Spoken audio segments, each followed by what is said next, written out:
Meus irmãos, paz do Senhor Jesus, que bom estar com vocês novamente. Abra comigo em Efésios capítulo 6, carta do apóstolo Paulo aos Efésios capítulo 6. Eu espero realmente que nós tenhamos graça da parte de Deus para tratar desse tema que muitas vezes a gente deveria caminhar com mais autoridade, deveria caminhar com mais entendimento, a gente deveria caminhar com mais discernimento. Eu me sinto dirigido pelo Espírito Santo a falar ao seu coração essa noite sobre batalha espiritual. E um texto, esse é um tema clássico, um tema cardeal da fé cristã, e eu quero então ler com você. Obrigado, Mateus. Deixa eu do outro ladinho. Isso, obrigado, querido. Eu quero ler com você, Deus te abençoe, Efésios capítulo 6. Nós vamos ler a partir do versículo 10. Diz assim a palavra do Senhor em Efésios, Paulo aos Efésios, capítulo de número 6, a partir do versículo 10.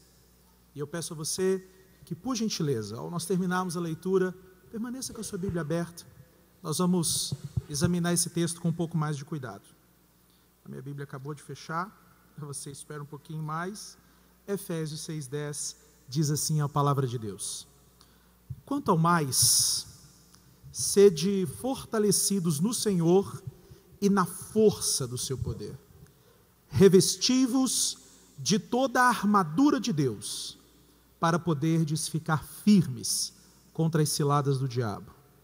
Porque a nossa luta não é contra o sangue e a carne, e sim contra principados e potestades, contra os dominadores deste mundo tenebroso, contra as forças espirituais do mal nas regiões celestes. Portanto, tomai toda a armadura de Deus, para que possais resistir no dia mau e, depois de terdes vencido tudo, permanecer inabaláveis. Estais, pois, firmes, cingindo-vos com a verdade e vestindo-vos com a couraça da justiça. Calçai os pés com a preparação do evangelho da paz, embraçando sempre o escudo da fé, com o qual podereis apagar todos os dardos inflamados do maligno. Tomai também o capacete da salvação e a espada do Espírito, que é a palavra de Deus, com toda a oração e súplica, orando em todo o tempo no Espírito, e para isso, vigiando com toda perseverança e súplica por todos os santos, e também por mim, para que me seja dada no abrir da minha boca a palavra, para com intrepidez, fazer conhecido o mistério do Evangelho, pelo qual sou embaixador em cadeias, para que em Cristo eu seja ousado para falar, como me cumpre fazê-lo. Assente-se e peço a você, por gentileza, deixe a sua Bíblia aberta. Queridos,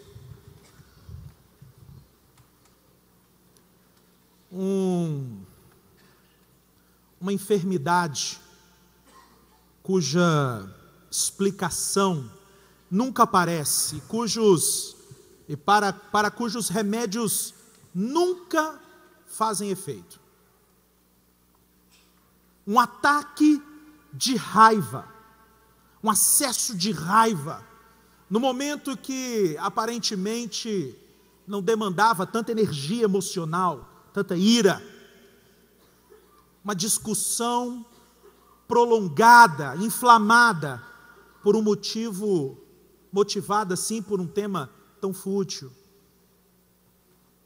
Uma família estável, bem consolidada, abençoada, de repente, sendo assaltada pela ameaça do adultério, do divórcio. O momento, a tentativa de unir a família em torno da mesa, e de repente a semente da mentira é lançada, gerando caos. um projeto tão bem estruturado no coração, pelo qual você vem caminhando, lutando, trabalhando, de repente é surpreendido com aquela palavra de desânimo que você não vigiou e deixou entrar no seu coração. E aí, pôs tudo por água abaixo. Eu acredito que essas histórias, que tantas vezes alguns de nós aqui já vivemos, e quem sabe estejamos vivendo hoje ainda, tem como pano de fundo uma realidade para a qual nós tantas vezes, queridos, tantas vezes deixamos de atentar, e por deixarmos de atentar, acabamos arcando com as consequências. E essa realidade que está por trás dessas circunstâncias todas que eu falei, e de tantas outras que acontecem nas nossas famílias, que acontecem na igreja, que acontecem nas cidades, no trabalho, e tantas outras que eu ainda poderia falar, o que existe por detrás dessas circunstâncias, normalmente, é a realidade do mundo espiritual, e aquilo que se processa nesse mundo espiritual. O que eu quero falar essa noite, então, o tema, a batalha espiritual, a realidade da batalha espiritual. E olha, não é difícil nós encontrarmos pessoas que carregam, que acreditam piamente na mentira de que a existência se resume àquilo que está dentro do tempo e do espaço. Ou seja, não é difícil nós encontrarmos por aí, especialmente nesse meio, né, secularizado, nesse meio bitolado em que nós vivemos tantas vezes, não é difícil encontrar pessoas que dizem, a existência, a única coisa que existe é aquilo que os olhos podem ver, é aquilo que a física pode explicar, é aquilo que a gente pode apalpar. Não existe mundo espiritual. Demônios, anjos, Deus, céu, inferno, são realidades assim que a religião ensina, são coisas que faz parte da mente de quem é atrasado, de quem não estudou, é coisa e olha, eu vou dizer para você que a melhor coisa que alguém pode fazer para começar, para startar, para iniciar uma ação poderosa do diabo na vida dela é ignorar a existência do diabo. A melhor coisa que uma pessoa, que um pai, uma mãe de família, que um líder, enfim, que eu e você podemos fazer para começar, para contribuir com o trabalho do diabo é realmente ignorar a existência dele, ignorar a existência dos demônios, ignorar a realidade do mundo espiritual. Querido, em nome de Jesus, quantos dos problemas que você enfrenta na semana, você trata partindo como princípio, tendo como ponto de partida a realidade de que existe um mundo espiritual, de que céu e inferno são reais, de que anjos e demônios são reais, e que o mundo espiritual está nesse exato instante militando contra a sua vida e contra a sua família. Quantas vezes nós nos comportamos como, me permita a expressão, crianças espirituais, crianças na fé, e lutamos, brigamos uns com os outros, nos engalfinhamos dentro da nossa casa, gritamos, batemos na mesa, xingamos, quando na verdade o pano de fundo que está patrocinando aquele problema, a gente não resolve com grito, a gente não resolve com berro. Quantas vezes nós estamos lutando contra o nosso cônjuge, achando que o problema do nosso casamento está no nosso cônjuge? Quantas vezes nós estamos lutando contra os nossos filhos, sem cogitar a possibilidade de a raiz daquela rebeldia não ser psicológica, não ser humana, não ser simplesmente algo assim, hoje meu filho acordou com vontade de ser rebelde. Não, pode haver sim uma ação de espíritos malignos que encontraram na vida daquela criança, daquele cônjuge, daquele adolescente, daquele jovem ou daquele velho, encontraram alguma coisa em que se firmar, encontraram uma espécie de elemento no qual ele possa se conectar. Em se conectando ali, aqueles espíritos estão patrocinando aquele adultério, aqueles espíritos estão patrocinando aquela rebeldia, estão patrocinando aquela rebelião, enfim. texto é uma pérola, é socorro de Deus para a nossa família, é socorro de Deus para a nossa geração. É claro que esse é um tema que a gente vê muita loucura sendo dita, muita coisa estranha sendo falada. Por isso eu preciso me limitar ao texto, e é isso que eu prometo fazer com você essa noite. Por isso que eu pedi para você deixar a Bíblia aberta, para que a gente possa responder algumas perguntas sobre batalha espiritual, com base nesse texto que nós lemos. E a primeira pergunta que eu quero responder é a seguinte pergunta: onde acontece essa batalha?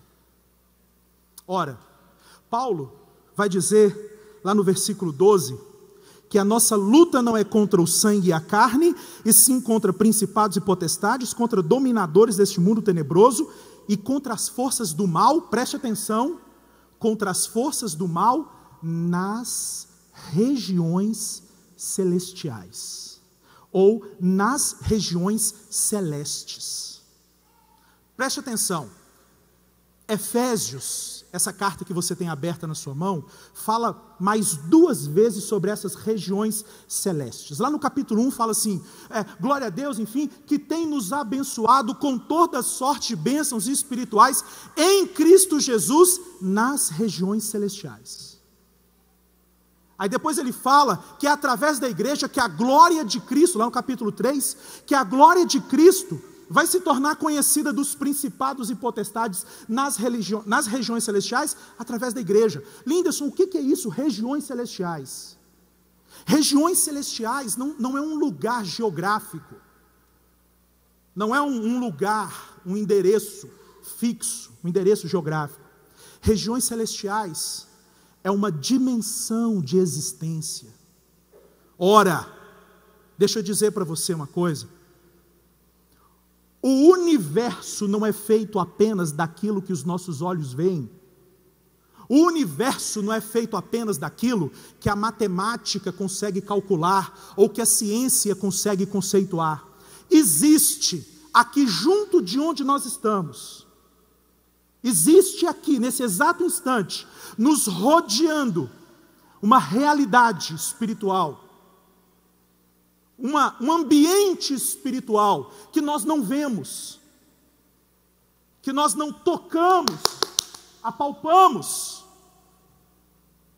agora, que é real, que é muito real, está aqui conosco. Essas regiões celestes, esse ambiente espiritual, esse mundo espiritual, é muito mais real do que você consegue imaginar, e interfere na nossa vida muito mais vezes do que você consegue imaginar.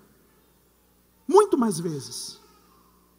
É nesse mundo espiritual, nessa realidade celestial, nesse exato instante, que está acontecendo um conflito, uma luta. Que luta é essa, Linderson? É por isso que a gente, como cristão, não pode assim achar que a gente está num playground, né? Ao nosso redor, nesse exato instante, está acontecendo uma luta ferrenha, uma batalha ferrenha entre seres espirituais.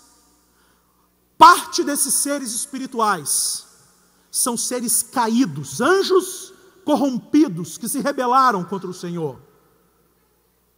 Anjos de caráter corrompido e que decidiram fazer parte de uma rebelião nos céus, e que desde aquele dia então trabalham para destruir tudo aquilo que carrega a imagem de Deus. O problema desses anjos não é com a minha pessoa.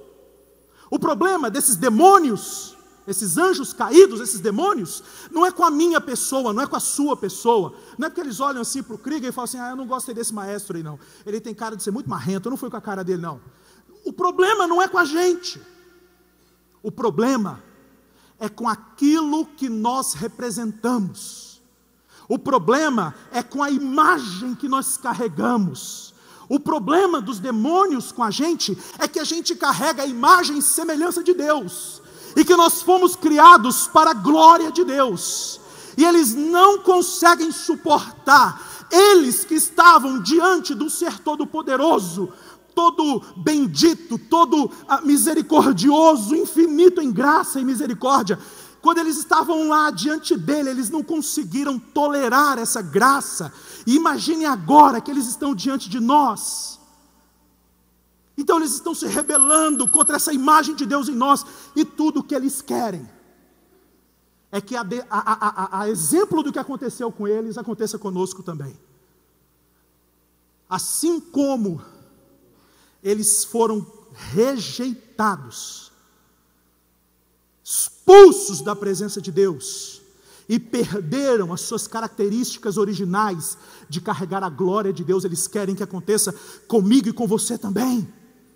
Eles querem que a gente se destrua, eles querem nos destruir, eles querem que a gente se rebaixe, eles querem que tudo aquilo que Deus fez para ser do jeito de Deus, deixe de ser do jeito de Deus. Então eles querem que a sua família não cumpra o propósito para o qual ela foi constituída. Eles querem que você, homem, não seja homem como Deus quer que você seja. Eles querem que você, mulher, não seja mulher como Deus planejou você para ser. Eles querem corromper. Agora existe também por outro lado, existe os outros 3/3, os outros 2/3, aliás, a terça parte deles se corrompe, os outros 2/3 estão ali, e a Bíblia diz que esses outros anjos, que estão guerreando, que fazem parte dessa realidade do mundo espiritual, a Bíblia a respeito deles diz assim, que os anjos são espíritos ministradores. Deixa eu explicar isso para você. Ministro, toda vez que você ler ministro, ministrar, ministério na Bíblia, você substitua imediatamente pela palavra servo, servir, serviço. Então, Hebreus diz que os anjos são espíritos ministradores, ou seja, espíritos que servem e que estão trabalhando em favor daqueles que hão de herdar a salvação. A boa notícia é que para cada um desses anjos caídos que militam para destruir a nossa vida, existem outros tantos da parte de Deus que estão obedecendo às ordens de Deus, estão acampados ao nosso redor, estão trabalhando para que Deus seja glorificado na nossa vida. Agora, a realidade do conflito existe.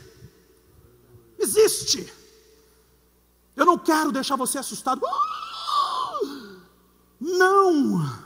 Eu quero te deixar alerta e cheio de esperança para se posicionar como um homem e uma mulher de Deus que entende o conflito espiritual no qual está inserido. Agora, embora essa luta, esse conflito espiritual aconteça nas regiões celestiais, ou seja, nesse mundo espiritual, que não tem um endereço fixo, não é verdade? Está nos envolvendo agora. Embora isso aconteça no mundo espiritual, sem sombra de dúvidas, esses conflitos que acontecem no mundo espiritual geram reflexos aqui nesse mundo material em que nós vivemos. Esses demônios que estão trabalhando no mundo espiritual têm interesses específicos em áreas específicas. Se não vejamos. Quando Daniel se aplicou a orar ao Senhor, o texto diz que Daniel vai ser consolado com a visão de um anjo. E depois que Daniel passara dias e dias orando e buscando ao Senhor, o anjo diz a Daniel, desde o primeiro dia, isso é Daniel capítulo 9, desde o primeiro dia que você se aplicou a orar ao Senhor, as suas orações foram ouvidas, e por causa das suas palavras, por causa das suas orações, é que eu vim, mas eu fui resistido pelo príncipe da Pérsia. Ou seja, um anjo, um demônio, Daniel, me impediu de trazer a sua resposta. Então, foi enviado Miguel, um dos principais do Senhor, e veio, e aí eu pude então trazer essa resposta para você. Olha só como que o anjo nomeou aquele demônio que impediu a resposta de Daniel. Príncipe da Pérsia. Pérsia era um nome espiritual? Pérsia não era um nome espiritual, Pérsia era um império terreno, era um império humano. Isso significa, no mínimo, dizer o quê? Que parte, pelo menos parte, da iniquidade, da maldade que determinados impérios praticam, tem a ver com o quê? Com a ação direta de seres espirituais. Aí eu me lembro de outra passagem, Marcos capítulo 5, Jesus Cristo vai expulsar os demônios, aquela legião de demônios, daquele rapaz, e os demônios fazem um pedido para Jesus: Jesus, não nos mande embora dessa região. Que região era aquela, Linderson? Aquela era uma região onde porcos valiam mais do que seres humanos. Era uma região em que porcos tinham pastores, seres humanos excluídos e oprimidos ficavam relegados aos cemitérios. E quem patrocinava isso? Quem patrocinava essa cultura de destruição da imagem e semelhança de Deus naquele lugar? Era aquela legião de demônios. E que dizem assim: Jesus, não deixa a gente sair desse país, deixa a gente ficar aqui. Então, queridos, muito embora haja essa ação demoníaca nas regiões espirituais, nas regiões celestiais, espíritos específicos nas regiões celestiais, demônios específicos, têm interesses específicos por áreas específicas do planeta. Ou seja, quando eu começo a pensar que eu sou um pai de família que moro na cidade de Blumenau, eu fico imaginando, tentando imaginar quais são os planos das trevas para a cidade de Blumenau. Porque deixa eu dizer uma coisa para você: quando a gente fala que o diabo está tentando agir na cidade de Blumenau, você acha que o diabo vai agir apenas nas decisões políticas? Apenas lá no Parque Ramiro ou lá na Vila Germânica, quando a turma está enchendo a cara? Dizer que o diabo tem planos específicos para cada cidade significa dizer que o diabo tem planos específicos também para cada casa, para cada família que compõe a população daquela cidade. E o diabo age de formas específicas, em áreas específicas. Então, querido, eu tenho uma terrível notícia para você. A terrível notícia que eu tenho para você é que, sem sombra de dúvidas, eu não sou profeta do caos, sem sombra de dúvida, existe um projeto das trevas contra a sua família, infelizmente, e você precisa estar atento quanto a isso. E deixa eu dizer uma coisa para você, eu falei, a primeira pergunta é: onde acontece essa luta? E aí, depois que eu disse para você aonde acontece essa luta acontece no mundo espiritual, mas ela tem contornos aqui na terra, tem contornos na nossa cidade, tem contornos na nossa casa, tem contornos na nossa igreja. Eu preciso responder a segunda pergunta, que é uma pergunta que talvez você já tenha se feito: contra quem? Contra quem é essa luta, afinal de contas? Quem são esses seres? Mais especificamente, quais são as características desses seres? Ou como esses seres travam essa luta contra as nossas vidas? Aí eu preciso que você volte para o texto. Novamente, abra sua Bíblia. Efésios capítulo 6. Que o Espírito do Senhor encontre espaço aberto na nossa mente, no nosso coração nessa noite. Ele diz: porque a nossa luta não é contra carne e sangue, sim contra os principados e potestades, contra dominadores desse mundo tenebroso, contra as forças do mal nas regiões celestes. Principados e potestades, dominadores desse mundo tenebroso e forças do mal. Primeira informação que o texto estava dizendo para a gente: o mundo espiritual, onde acontece uma luta contra a nossa vida, é povoado, primeiro, principados e potestades, dominadores, forças espirituais do mal. Primeiro, é que esse mundo espiritual que está lutando contra a nossa vida é absolutamente organizado. Às vezes a imagem que eu tinha assim da ideia de um mundo espiritual era assim, demônio voando, passando aqui, né? E esbarrando no outro, e anjo pegando pela garganta. Isso é aquele negócio do caça-fantasmas, quando os fantasmas saem lá de dentro e fazem aquela revolução. O reino espiritual é absolutamente organizado. E a segunda informação que eu preciso dar para você saber contra quem você está lutando, é que esse reino, nas suas ações contra a nossa vida, é absolutamente estratégico. A informação está na expressão que foi traduzida para Almeida Revista e Atualizada como dominadores deste mundo tenebroso. A expressão que foi traduzida aqui, Paulo foi buscar no mundo militar. E Paulo foi lá no mundo militar, na guerra. Ele usa a expressão, os cosmocrátoras. Sabe quem que eram esses caras? Eram os caras que trabalhavam na guerra, trancados dentro de uma tenda, escondidos dentro de uma caverna, com uma espécie de maquete do campo de batalhas, ou mapa, estabelecendo o quê? Estratégias de guerra, dizendo assim, se eles forem para cá, a gente vai para lá. E eram peritos, era uma posição nos exércitos antigos, romanos, que eram ocupadas por homens extremamente sábios, homens com pensamento estratégico, homens que, talvez no nosso colóquio, a gente poderia dizer, homens que não davam ponto sem nó, homens que não desperdiçavam o tiro. E aqui você precisa entender então que essa guerra é guerra contra seres que não estão brincando em serviço.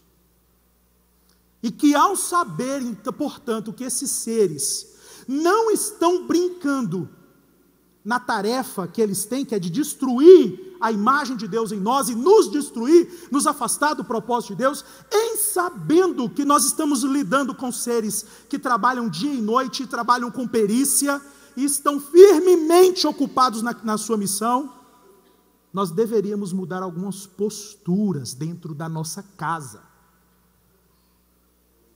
A primeira coisa, talvez, que a gente precisasse fazer, é decidir logo o que a gente quer para a vida.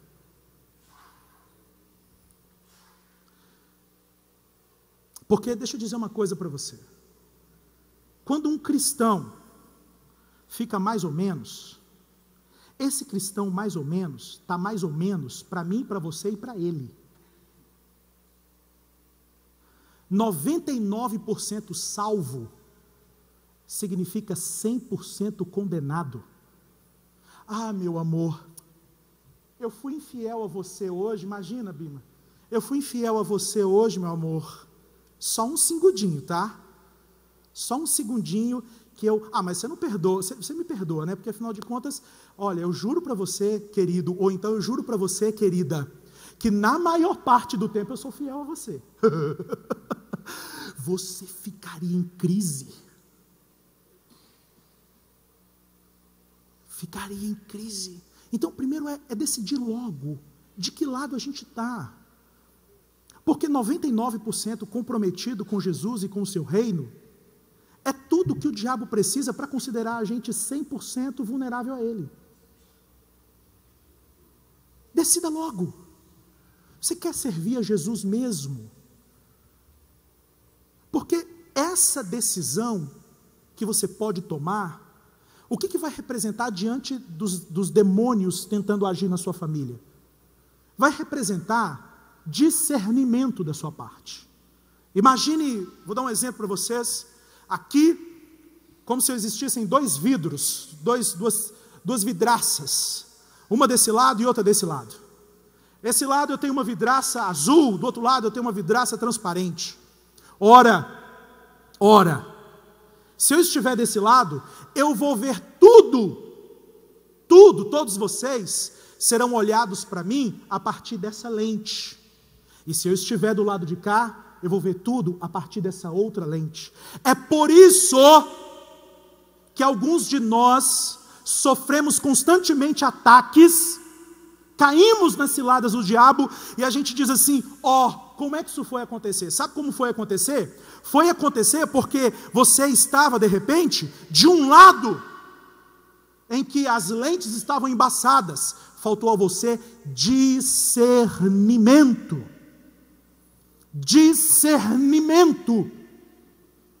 O discernimento espiritual é a ferramenta de Deus que te equipa a perceber, a julgar as coisas, dizendo assim: isso daqui só pode ter uma origem, isso daqui é de origem maligna, eu não aceito isso na minha vida, essa proposta não vem de Deus para mim, essa proposta vai destruir a minha família. É discernimento. Agora, enquanto a pessoa fica, escuta, mergulhado no morno, ela não consegue distinguir quanto daquela água está fria e quanto daquela água está quente. Esse é um dos perigos da mornidão. É que o quente não te incomoda e o frio também não te incomoda. Agora, quando você está no quente, qualquer gotinha de frio que vem até você, você identifica e você diz: opa, aqui não. Eu sei de que lado eu estou. Então, queridos, façamos em nossa caminhada uma reavaliação.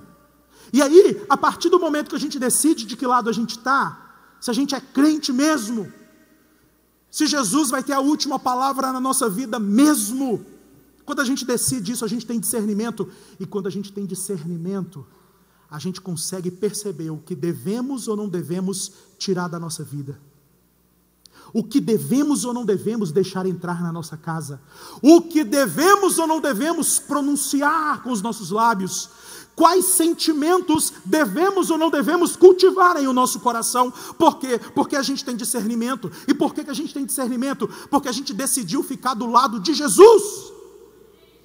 Aliás, do lado de Jesus não, a gente decidiu ficar debaixo de Jesus. É melhor assim.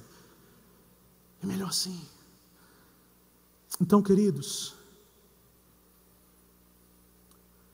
quantas vezes nós caímos nas mentiras?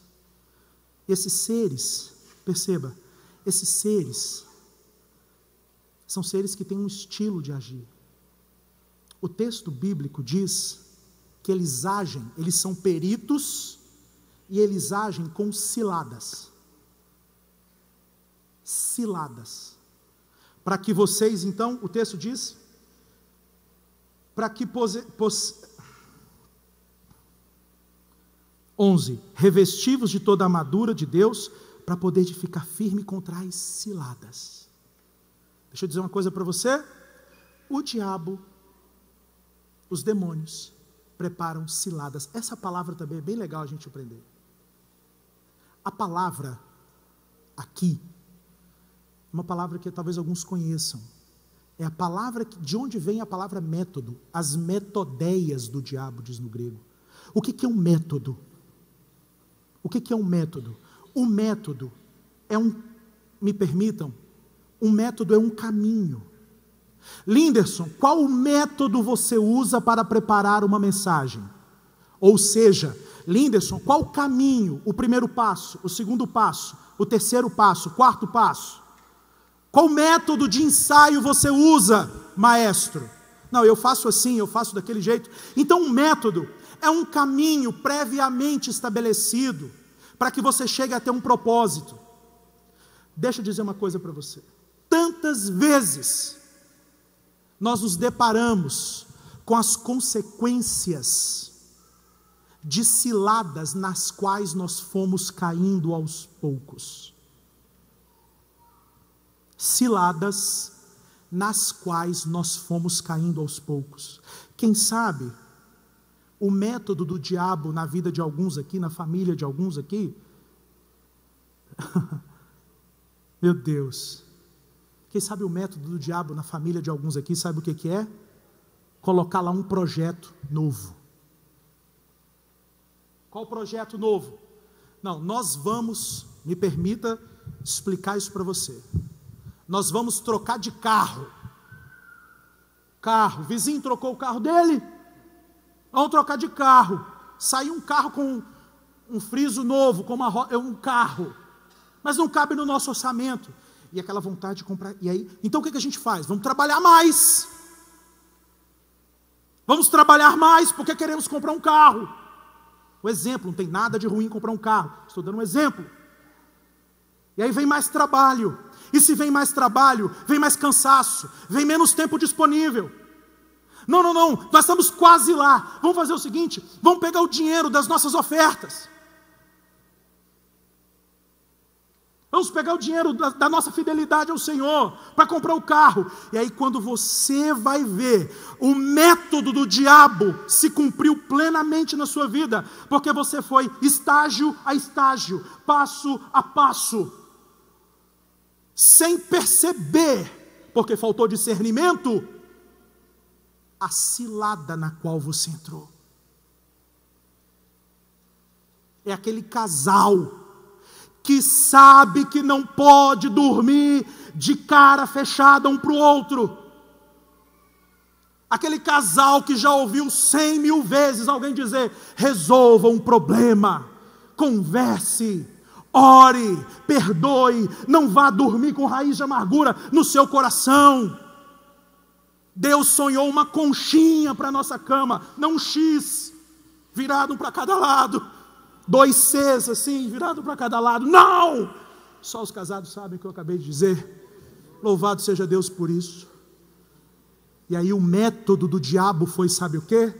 Naquele momento de conflito, sutilmente deixar você acreditar na mentira de que o tempo resolve tudo, e você foi dormir com aquela amargura, com aquele pensamento, com aquela coisa engasgada, acreditando na mentira de que amanhã, durante a noite, um anjinho, tipo a fada, sei lá o que, viria arrancar aquele sentimento de forma mágica do coração e levar junto com o dentinho que caiu. Não!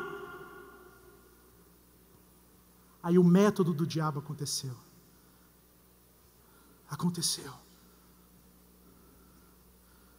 As metodeias do diabo. Enquanto eu falo essas coisas, eu fico imaginando, profundamente arrependido de tantas negligências que eu, como líder espiritual da minha casa, já cometi. Porque o fato de eu estar pregando essas coisas para você não significa dizer que eu estou imune a qualquer uma delas. Pelo contrário, eu entendo que a gente prega melhor sobre as coisas as quais nós já estamos convencidos de que precisamos melhorar.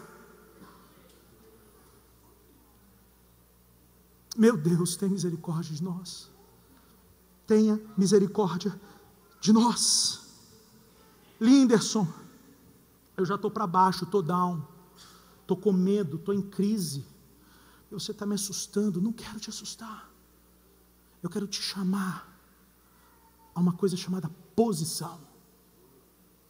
Posição nessa noite. Essa realidade existe. Olha como ele é estrategista. Olha só as metodeias.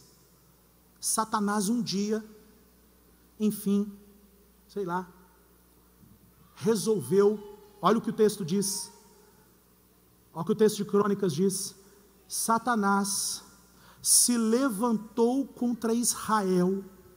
Olha isso aqui, casal, olha isso, pai, olha isso, casal, vocês como o centro de gravidade da casa de vocês, presta atenção. Satanás se levantou contra Israel e incitou Davi a fazer o censo de Israel.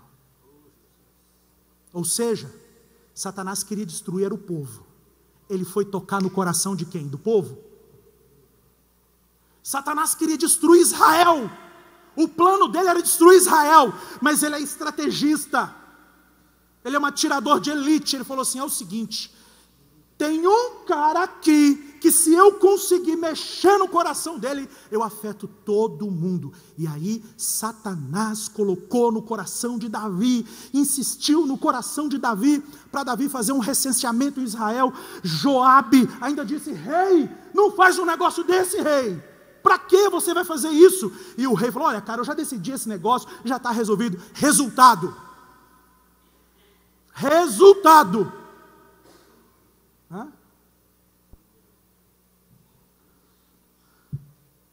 30 e poucos mil mortos. Cerca de 30 mil mortos. Porque um homem estava na mira de Satanás. Porque Satanás sabia que destruindo, maculando o coração daquele homem, afetaria aqueles que estavam debaixo da autoridade dele. Casal,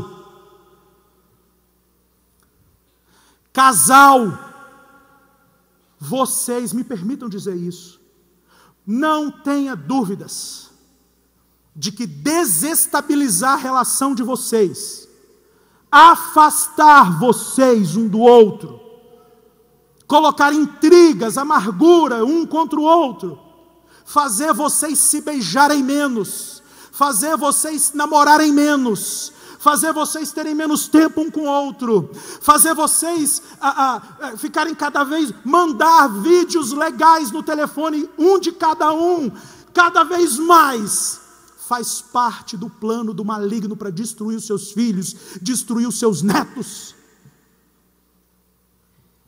Destruir os seus netos. E nós como casal, tantas vezes, ai não pastor, é porque os nossos filhos estão mais vulneráveis, é porque os nossos filhos, deixa eu dizer uma coisa para você, sim, nós temos que interceder pelos filhos, montar guarda espiritual ao redor dos filhos, mas não tenha dúvida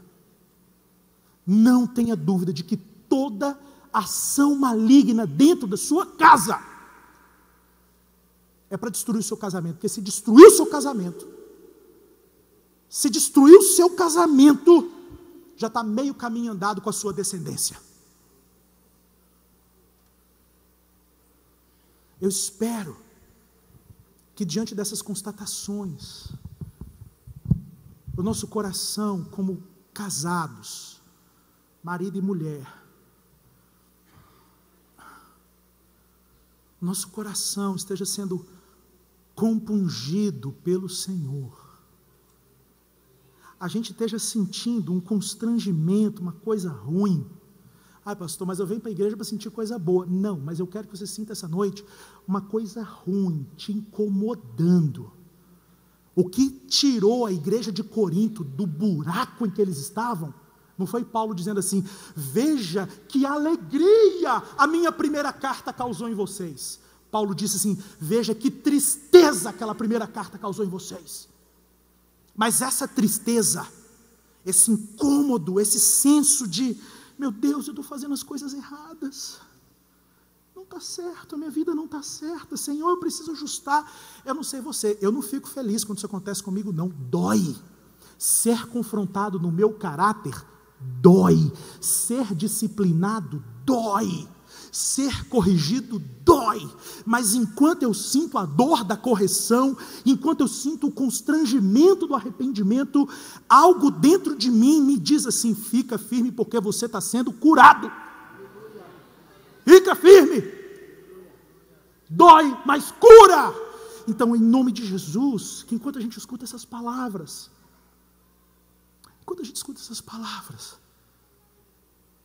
a gente esteja recebendo cura.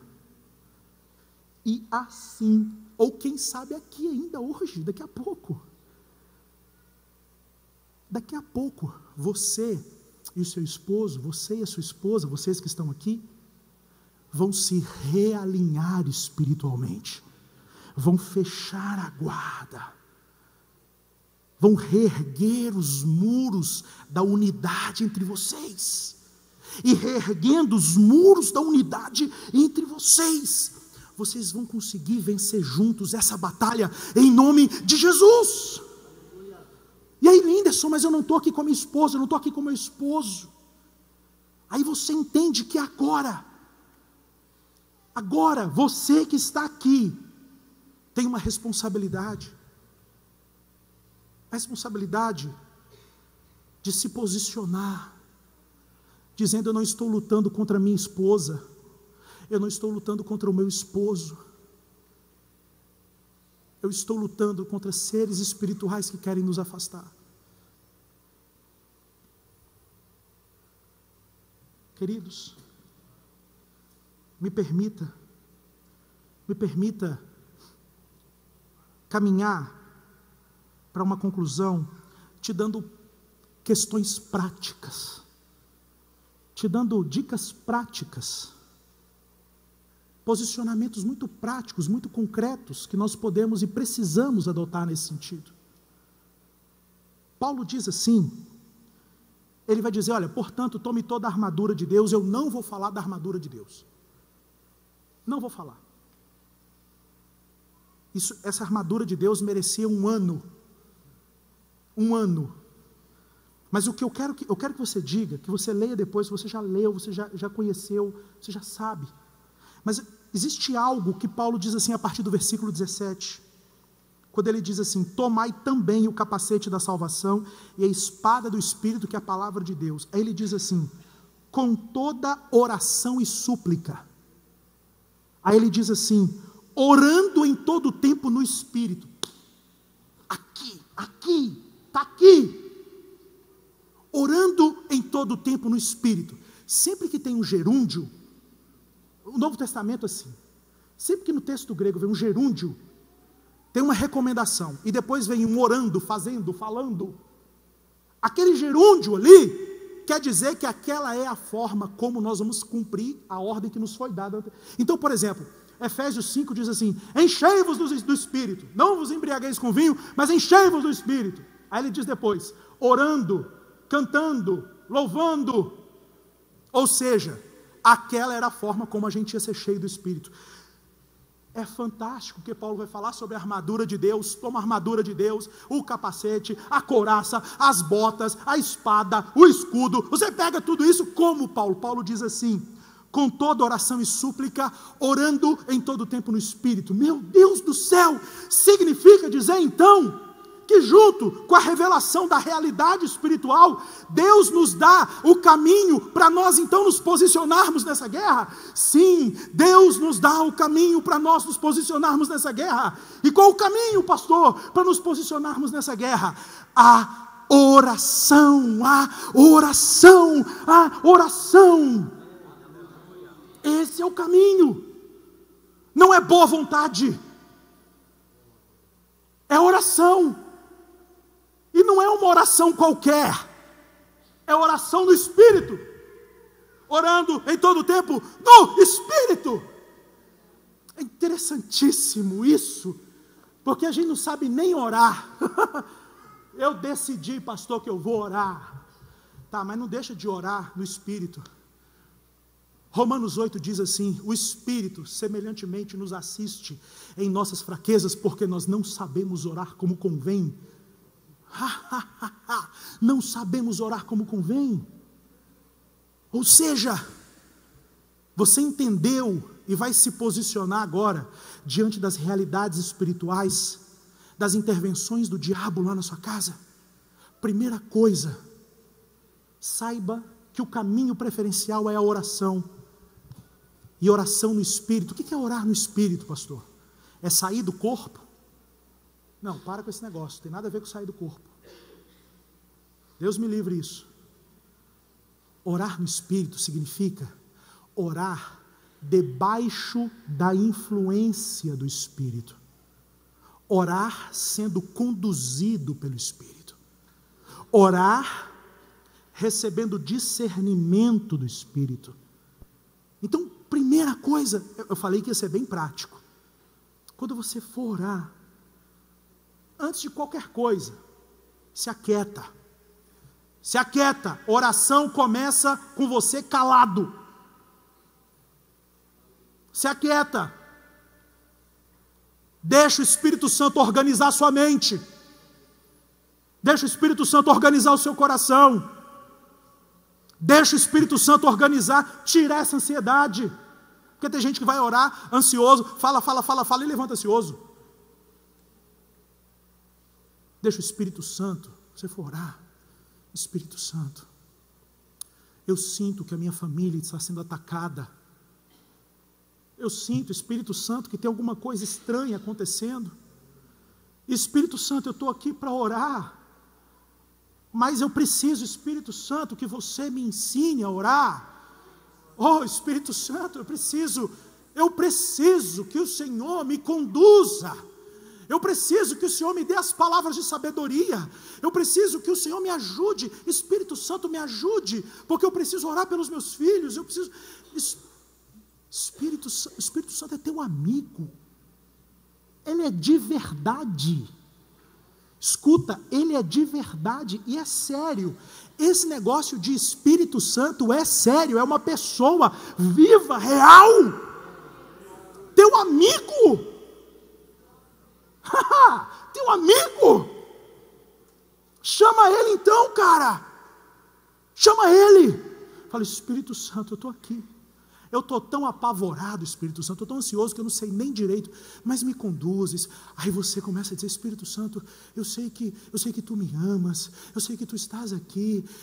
E sabe o que vai acontecer? Aquela bagunça dentro de você, aquele pânico, aquilo vai sendo substituído por uma tranquilidade, que você diz assim, o que eu estou sentindo? Sabe o que você está sentindo? Uma coisa chamada paz, que excede a todo entendimento.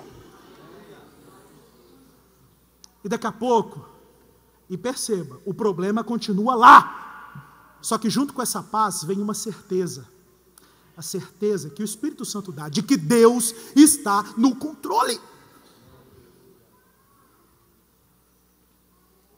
E junto com a certeza de que Deus está no controle, vem algo: ousadia. Ousadia! Aí você começa, fala assim, deve ser um capeta muito bravo, deve ser um projeto terrível das trevas, mas eu quero orar pelo meu filho em nome de Jesus. Eu não criei o meu filho para rebeldia, eu não eduquei o meu filho para as drogas. Eu estou aqui em nome de Jesus, Senhor, reivindicando a vida do meu filho para ti. Eu abençoo o meu filho em nome de Jesus. Eu dou uma ordem agora para todas as cadeias espirituais da rebeldia que tem prendido o meu filho na rebeldia. Eu dou uma ordem, cadeias sejam quebradas em nome de Jesus. Uhul! Isso é bom demais, isso só o cristão tem. O macumbeiro não tem isso. Ele fica lá negociando. Nós não negociamos. Nós acreditamos pelo Espírito que o nosso Deus está no controle e somos consolados. E quando somos consolados, somos revestidos de ousadia. E quando somos revestidos de ousadia, nos tornamos guerreiros invencíveis pelo poder que há no nome de Jesus.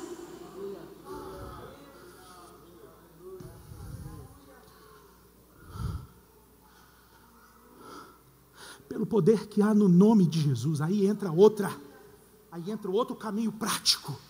O nome de Jesus. Porque o diabo não tem medo de crente que tem fé. Não é verdade? É ou não é? O diabo não tem medo de um cristão com fé. Falava hoje de manhã na escola bíblica que se pegar toda a fé que eu tenho, que toda a igreja tem, com todos os talentos, a gente não tira uma alma das mãos do diabo. O diabo dá risada. Agora tem algo que a gente, pela fé, reconhece, se apropria e faz menção, que sim, faz o inferno tremer. O nome, preste atenção em mim. As crianças vão se acomodando, fica tranquilo. O nome de Jesus. O nome de Jesus. Eu não estou falando de uma palavra mágica. Abracadabra Jesus. Eu não estou falando, porque teve gente na Bíblia que tentou usar o nome de Jesus como uma palavra mágica. Se deram muito mal. Quando eu falo do nome de Jesus, Lembra que os discípulos voltaram todos felizes da vida? Ei, Jesus, os espíritos se nos submetem diante do teu nome. O que é o nome de Jesus? Quando a gente fala, eu oro em nome de Jesus, preste atenção aqui. Orar em nome de Jesus é orar com a consciência de que você tem uma procuração de Jesus para falar, para fazer aquilo em nome dele. Em nome de Jesus significa você estar revestido da consciência de que Jesus sairia, digamos, da casa dele para fazer aquela oração com você. Incrível! Orar em nome de Jesus não é uma palavra mágica. Orar em nome de Jesus é saber, Senhor, eu estou aqui fazendo algo que se Jesus estivesse em carne e osso no meu lugar, Ele também faria. Eu estou aqui, Senhor, orando por esse enfermo, em nome de Jesus, porque eu creio que se Jesus estivesse em carne e osso aqui, nesse hospital agora, Ele oraria por esse enfermo. Por isso, em nome de Jesus, enfermidade sai. Eu estou aqui, impondo as mãos sobre a cama do meu filho, que ainda não chegou, ou que saiu para o trabalho, ou que está na faculdade, ou que está na escolinha, não importa, eu estou pondo a mão aqui na cama dele, clamando pela vida dele, porque eu sei que se Jesus fosse o pai dele, Jesus também faria isso. Então, em nome de Jesus, Senhor, cuida do meu filho. Orar em nome de Jesus significa você ter consciência de que Jesus está profundamente interessado naquilo pelo que você está orando. Orar em nome de Jesus significa, conduzido pelo Espírito Santo, interferir numa situação onde o nome de Jesus vai ser glorificado. Eu já disse isso, não me lembro, mas eu falava aqui sobre orar no Espírito, deixar o Espírito conduzir sua oração. Deixa eu contar para você que o Espírito Santo tem um ministério aqui na terra, não é? Qual é o ministério do Espírito Santo? Glorificar o nome de Jesus. Em João, Jesus diz assim, olha, eu vou enviar outro Consolador, o próprio Jesus dizendo, ele vai falar tudo para vocês, porque ele não vai falar, ele vai falar do que é meu, porque ele ouviu do Pai, etc. E Jesus diz assim, e ele, o Espírito, me glorificará. Olha só, você vai lutar em guerra espiritual contra aqueles demônios, conduzido pelo Espírito, em nome de Jesus. Para quê? Para que o nome de Jesus seja glorificado. Aí tem outro detalhe prático. Pastor, eu não estou lá essas coisas espiritualmente. Pastor, eu não estou orando direito, já tem tempo. Pastor, para eu vir para a igreja é um trabalho, uma dificuldade. Jejum? Bíblia, eu vou procurar minha Bíblia. Acho que está lá em casa em algum lugar. Pastor, deixa eu dizer uma coisa para você. Da armadura, eu falei que não ia falar da armadura, mas eu preciso para terminar mesmo. Da armadura, só tem uma arma de ataque. Na armadura que Paulo descreveu, só tem uma arma que serve para atacar: a espada do Espírito, que é a palavra de Deus. A palavra de Deus. Aí escuta aqui, porque isso acontece comigo. Porque eu não sei se você esqueceu, eu sou um pecador. Careço da graça. Muito, muito. Aí você acha que quando eu vou orar também, não tem acusação na minha mente? Não vem acusação na minha mente? Vem! Mas eu tenho uma arma de ataque. A espada do Espírito, que é a palavra. Hebreus, deixa eu dar uns textos da Bíblia para você orar. Aprenda a orar a Bíblia. Hebreus, ore de Bíblia aberta, meu irmão, ore de Bíblia aberta. Não tenha medo de amassar, não tenha medo de cuspir na Bíblia, ora de Bíblia aberta. Aí você recebe um ataque maligno, você está lá orando e de repente vem lá aquele pecado, aquela fraqueza, aquilo vem, aí você fala, meu Deus, eu não posso orar, eu não tenho autoridade para orar. Aí você lembra, por exemplo, Hebreus 2, 16 ao 18 diz assim: pois ele evidentemente não socorre a anjos, mas socorre a descendência de Abraão. Por isso mesmo convinha que em todas as coisas se tornasse semelhante aos irmãos, para ser misericordioso e fiel e sumo sacerdote nas coisas referentes a Deus, para fazer propiciação pelos pecados do povo. Aí você se lembra de Hebreus é um livro bom para isso. Você abre lá em Hebreus 4, capítulo 4, versículos 14 ao 16, diz assim: tendo pois a Jesus, o Filho de Deus, como grande sumo sacerdote que penetrou os céus, conservemos firmes a nossa convicção, porque não temos sumo sacerdote que não possa compadecer-se das nossas fraquezas. Antes foi ele tentado em todas as coisas à nossa semelhança, mas sem pecado. Acheguemo-nos, portanto, confiadamente junto ao trono da graça. E você começa a ler esse versículo, esse texto em voz alta, e as acusações vêm. Aí você diz: eu tenho um sumo sacerdote que foi tentado em todas as coisas, e pelo sangue dele eu entro na tua presença, Senhor. Pelo sangue dele, pelo nome dele, eu resisto a esses ataques na minha mente. Eu tenho um sumo sacerdote que me chama a me apresentar confiadamente junto ao trono da graça, a fim de encontrar graça e socorro em ocasião oportuna. Gente, quando é que a gente precisa de graça e de socorro? Qual é a ocasião oportuna para a gente receber graça e socorro? É quando a gente está mal. Outra das mentiras do diabo é aquela de que você precisa esperar um intervalo de tempo entre o seu pecado e a sua próxima oração. Pecou? Você acha que eu não vi o que você fez ontem? Você acha que Deus não viu aquele pensamento seu na igreja enquanto o Linderson pregava?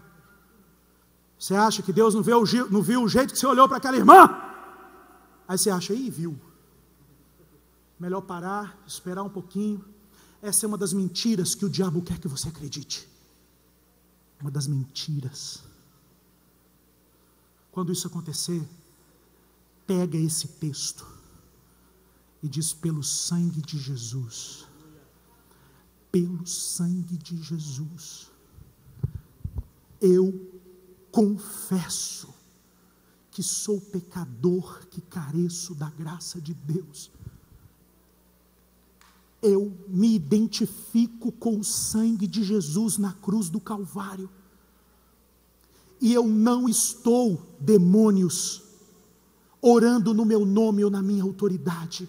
Eu estou orando no nome daquele que é exaltado sobre todo. Eu estou aqui mencionando o nome diante do qual todo joelho vai se dobrar. Eu estou aqui orando no nome o qual será confessado por toda a língua para a glória de Deus Pai. Eu estou orando no nome que é sobre todo nome.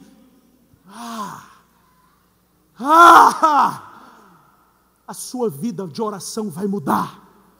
A sua vida de oração vai mudar. Queridos, pega essas coisas que nós compartilhamos com você e pratica isso. Caminhe assim. Não abra mão de ser um homem e uma mulher em posição de guerreiro por aquilo que Jesus te deu. Não se esqueça, não brinque. Não brinque. Se existe negligência, vamos falar daqui a pouco e confessar. Queria pedir para o grupo de louvor se posicionar para me ajudar.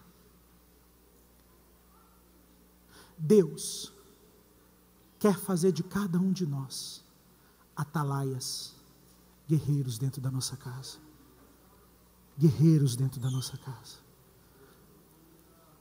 Nós sabemos que existe uma realidade espiritual nos cercando. Às vezes, eu não sei os meus colegas de ministério, mas às vezes a gente está pregando, parece que tem um peso nas nossas costas. Às vezes, quem prega se sente extremamente atacado. Alguém dizendo assim ao nosso ouvido: desiste de falar disso. Não é a vontade de Deus que você fale disso. Muda o assunto. Você não é bom o suficiente para estar aí. Existe uma realidade espiritual nos cercando agora.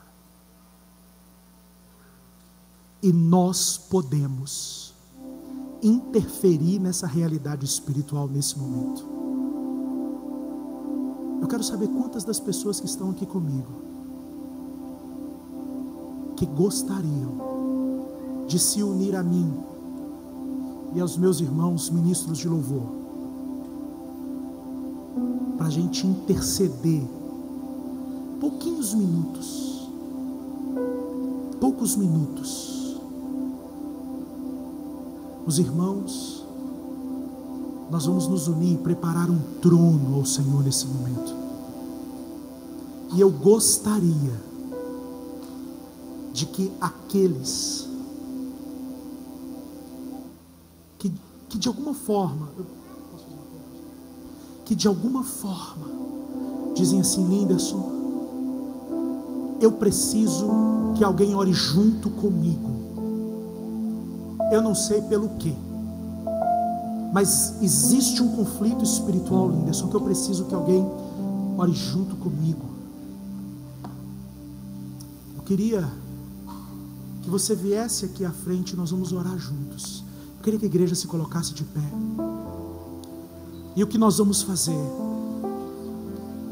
Eu queria que a gente cantasse uma canção. Quero sugerir que nós erguêssemos o nome de Jesus. Tipo essa canção no Apocalipse. O nome de Jesus. Que a gente erguesse Jesus. Vocês decidem, eu estou dando trabalho para vocês. Eu queria que você que precisa, os obreiros vão orar junto com você. Nós vamos guerrear contra essas forças espirituais junto com você. Nós vamos guerrear contra essas forças espirituais. Os ministros de louvor têm uma posição tão importante nesses momentos de batalha espiritual, porque quando nós erguemos o nome de Jesus, quando nós cantamos sobre a santidade do Senhor, o que a gente está fazendo? A gente está cantando na terra o mesmo cântico que está no céu, porque o céu tem um louvor, e o louvor que está no céu é um louvor de reconhecimento, de adoração. Então a gente alinha terra e céu, e quando terra e céu estão alinhados, nós podemos mencionar o nome de Jesus e dar ordens específicas. Ordens específicas. Então, enquanto os ministros de louvor erguem o nome de Jesus, enquanto pelo Espírito uma atmosfera de adoração e de exaltação ao nome que é sobre todo nome é construída nesse lugar, nós vamos interceder por você. Nós vamos orar com você. Nós vamos orar por você. Se os obreiros pudessem me ajudar, vamos orar especificamente sobre essas pessoas. Vamos orar especificamente sobre elas. Nós, obreiros, sejamos conduzidos pelo Espírito. E se o Espírito Santo colocar no seu coração, se tiver mais obreiros para vir aqui ajudar a gente a orar, vamos orar por essas pessoas.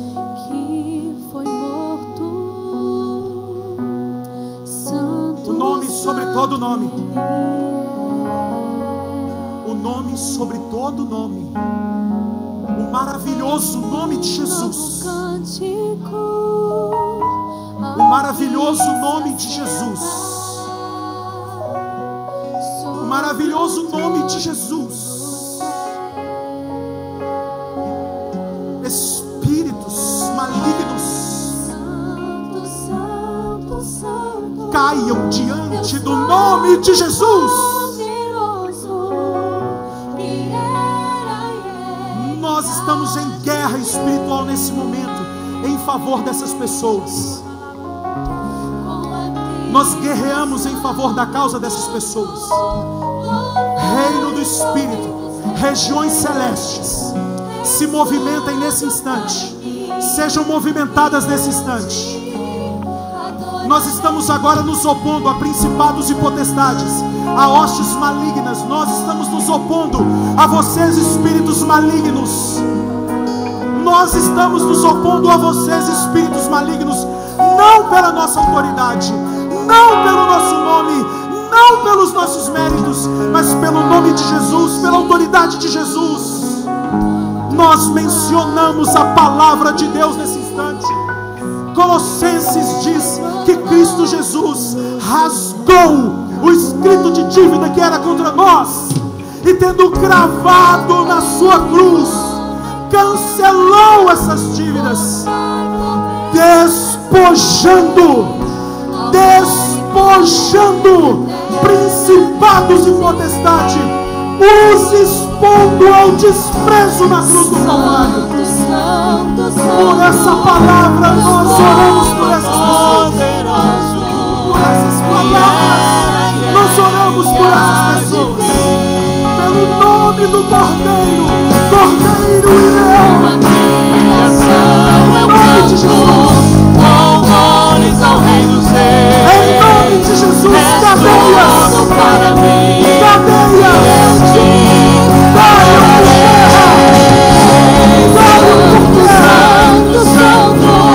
Deus Todo-Poderoso, em nome de Jesus, em nome de Jesus,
morte não